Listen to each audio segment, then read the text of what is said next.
How can you get the most value out of your population? This is where attributes play a major role. If you've ever played an Anno game before, you'll be familiar with ones such as income, population, and happiness. Anno 117 Pax Romana offers a broader set of attributes, and as you increase each one, you'll increase the benefits that they provide to your island. So let's take a look at what attributes are, how they work, which ones you'll encounter, and how they benefit your population, plus a few key details on attributes in general. Attributes are values that can have a positive or negative effect on your islands, depending on the specific attribute.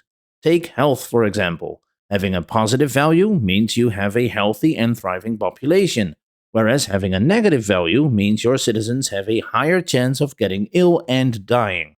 Attributes are tied to the needs of your population, meaning that each time you provide them with a good or a service, you also increase or decrease the value of one or more attributes. For example, each resident of your Tier 1 population that you provide with a perfect supply of tunics gives you +2 income, or fully supplying them with porridge gives you +2 population.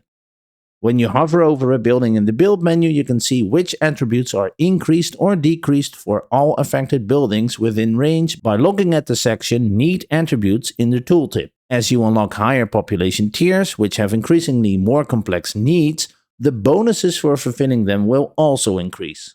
If you want to know the current values of the island you're viewing at any moment, then just take a look at the attributes bar at the top of your screen.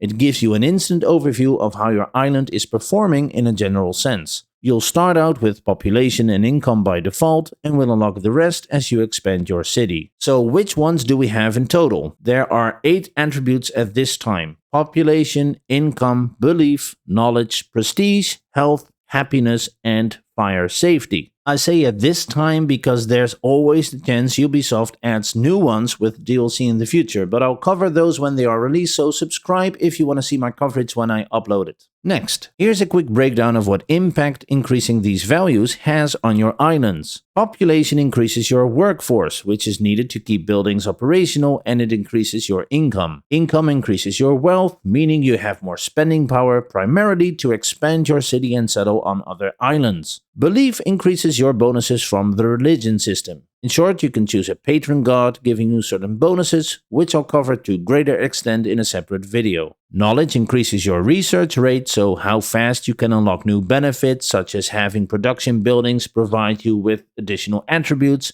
which I'll also cover in a dedicated deep dive. More prestige allows you to appoint more specialists to your island. Specialists give out certain benefits, such as, for example, a decrease in the required number of workers, increased health, or decreased risk for fires. Health determines how frequent diseases and epidemics occur, and when they do, how severe they are. The larger your city grows, a disease or epidemic will become unavoidable, but having a high health value will decrease its effect on your citizens. Increasing happiness decreases the chance of your population revolting. And fire safety determines the frequency and severity of fires on your island. Making sure the values of these attributes are as high as possible will play a huge role in the overall management of your islands. It's also important to know that attributes can be divided into island values and global values, meaning some are only applied to the island you're looking at, and others count for the entire map or your entire empire. Fire safety, for instance, will differ between islands, as their value is based on the number and types of buildings present on each individual island. Other examples of island values are health, happiness, belief, knowledge, prestige, and workforce, which are all tied to the island-specific population value. Income, on the other hand, is a global value that counts for all islands and provinces you control. Some values can be both island and global based, such as knowledge and effects from the religion system. Taking knowledge as a quick example, each of your islands will generate its own value, but the combined value will determine your research rate. I'll cover these systems and their effects in other videos. It simply helps to be aware of the difference, even though it's more a matter of knowing how the information is provided to you.